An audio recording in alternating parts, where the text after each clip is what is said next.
Hello everyone, hope you're doing well. I thought we would have a look at the data mines that have been going on the last few days. A lot of them actually got covered in the changelog that came out today, but there is another one which probably will be a changelog tomorrow, so I thought we would get ahead of the curve because there's some actually really cool stuff in it, especially for some of the higher tier AAs, such as the SAM and also the good old CS SA5. So let's have a look at them and then also have a look at some of the other information, including a new decal, which may show some interesting stuff coming or may just be more of what we've seen before. As always, I hope you enjoy the content. Make sure to subscribe and also like the video. Let's get started.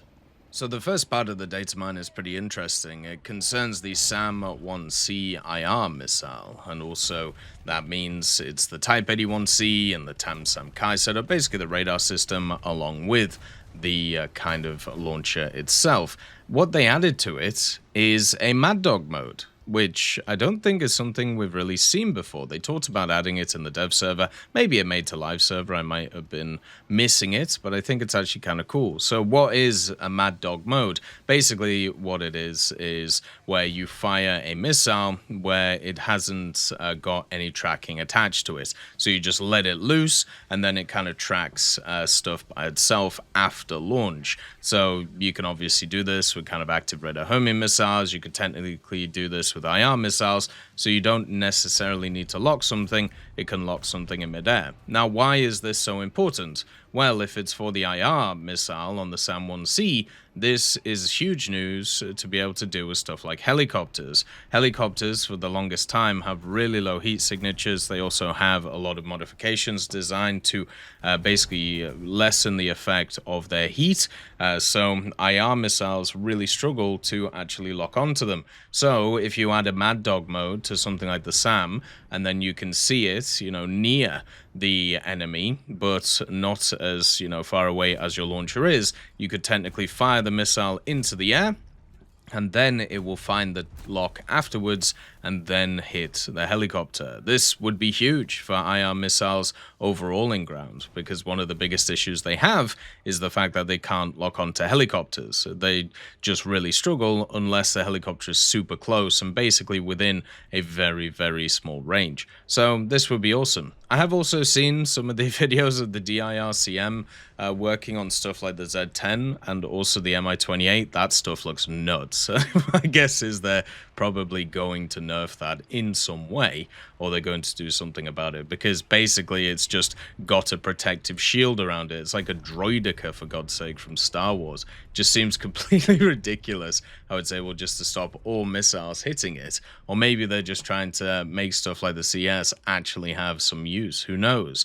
At the end of the day, what the general idea is. Also on test flights, they removed a 1-second respawn delay for most targets, so basically you'll destroy them and they'll come back straight away, which is quite nice.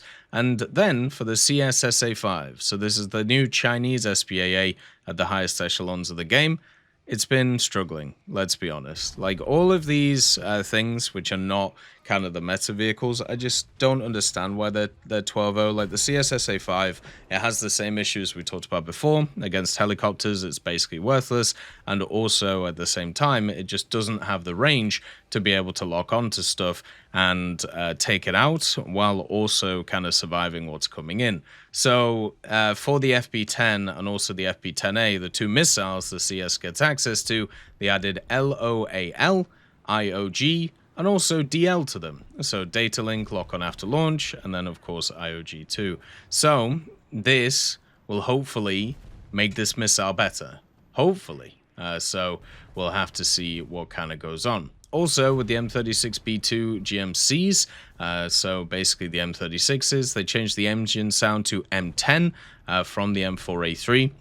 And also, one of the things that has to be mentioned about the SAM-1C and its IR kind of missile and what they're doing with it, just understand that they might be testing it. That doesn't mean that it's going to be coming to the game or that it's going to turn up, but it looks like they might be planning on at least trying to add it in. For right now, it got removed from the files once again. So after being in the files, now it is gone again. Remember, this happens a lot to certain features, and most of them do come back, like 90-95% of them, because it's usually done that way just for testing. They also added a new weapon text, which is just IR, IOG, and DL, probably for the SA5, and they finally removed the Great War map and also the missions from it, so that's just completely gone from the setup. Unfortunate, because that map was kind of interesting. There's no way I'd want to play it as a standard map, because basically it's just a kind of camp fest where you can't really move to the center, but I hope that they add in some of the AI infantry mechanics to some of the other maps in the game to increase the ambience of what's around. Not actually have them be able to kind of sit on caps and hold the capture points, but just have them about and then, like, you know, hear the soldiers kind of with the whistles or maybe with the radios or whatever it is. I think that would be really cool to see. They also changed some of the text changes, basically just making it a bit more obvious from the point of view of trying to, you know, understand what is being said. So nothing too crazy there in terms of it. And then also a lot of the other changes, as I said, were already covered in kind of the dev blog. Sorry, not the dev blog, the change logs themselves. There's not really too much point in going over them. But there is a new decal. And this decal is the Design Engineer Snail. This is a snail which basically has a T-34, which is kind of sad there. Now, let's have a chat about these types of things. So this could be kind of linked to many different stuff, okay? So first of all, it could just be like a wiki thing. So they're just bringing in the wiki setup. It could easily be that.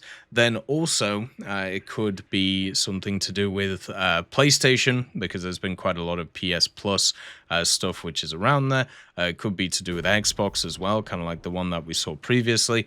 It could also just be added to some little event that's going on for the designer itself, Mikhail Koshkin, but I don't think there's any days which are coming up which would kind of make sense in terms of it. Like, I don't know if there's any like test drive days for the T-34 or anything like that. I don't think it was first used in battle in July or anything, so I'm not entirely sure what's kind of going on with it. They may also just be bringing back the T-34 prototype.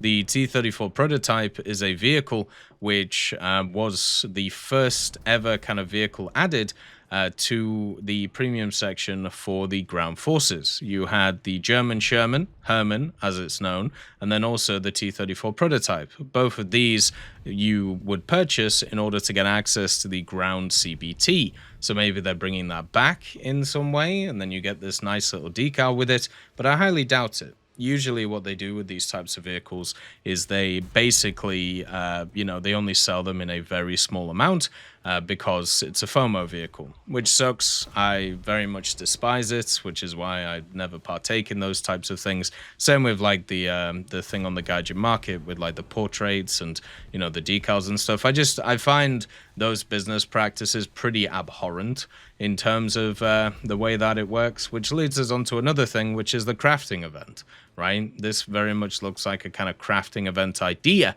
which could turn up. But to be honest, if I'm, you know, if I'm not kind of speculating or pontificating, it's probably more likely this is to do with like the War Thunder wiki and trying to get people involved in making the stuff. Or it's going to be a special video which is going to talk about a prototype or a premium vehicle from the wiki, and then you get this decal if you purchase it alongside. If you remember, there was a bunch of chibi kind of decals that they were doing alongside doing these little like kind of promotions with the wiki. Maybe this is the next stage of that, so they can get people buying certain things. But whatever it is, we'll look out for it, and hopefully we'll have some news about it. We haven't had any news about really any events recently, which is fine, because it's nice to have actual, you know, little times of relaxation, little times to catch up on stuff like battle passes and also spading vehicles. But of course, people will get restless as time goes on. As always, I hope you have a wonderful day, and I'll see you next time. I'd just like to thank GMG Smiley, CD Beans, Chieftain Mike, EMN3 Galaxy, Tullio Pontecorvo, Brendan Quinn, Carrion Crow, Gus Irenicus, Pyman, Wartinder, Teddy, Daniel Stanton, Martinez, B. Young, Ozzy Panzer, Alan Hacker, Liam Shear, Opium Prime, Lafouche, Sem Aslan, Uncle Bean, and Derek R. for supporting the channel.